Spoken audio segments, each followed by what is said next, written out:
We begin tonight, as we do on almost every big economic day, with Kelly O'Grady in New York. Kelly, great to have you with us. So we know what the Federal Reserve was expected to do. What we did not, I think, expect is the chair of the Federal Reserve to be cautious about what many were expecting, which was a rate cut in September. Yeah, that really perked up my ears. On days like today, the big news is always made when Fed Chair Powell gives his press conference and he takes questions from reporters. And he was pressed repeatedly. Are we going to get a rate cut in September? Do you feel the data tells you that that is a possibility? And he was extremely non-committal. And right in the middle of that, as he was saying that, even saying that or hinting that a rate increase wasn't out of the realm of possibility. I had my eye on the Dow. I was at the New York Stock Exchange, and you started to see that go down because right now the market was really looking at September as that first moment we would see a rate cut.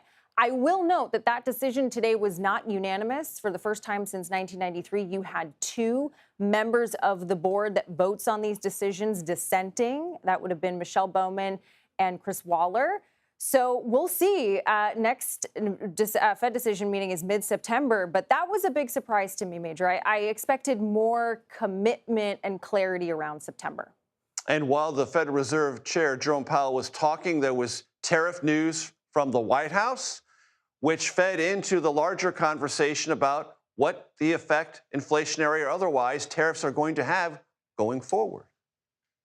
Right. And, there were a number of different things. Of course, we've got the tariff on India announced today, the de minimis exemption, meaning goods that are or packages under $800. They were exempt from tariffs from certain countries. That's going away. That certainly fed into this bigger question. And that was really the tone of the day, that we just don't know what tariffs are going to do to prices. Now, to Fed Chair Powell's credit, he did say he thinks it's going to be a one-time increase rather than more long-term inflationary increase.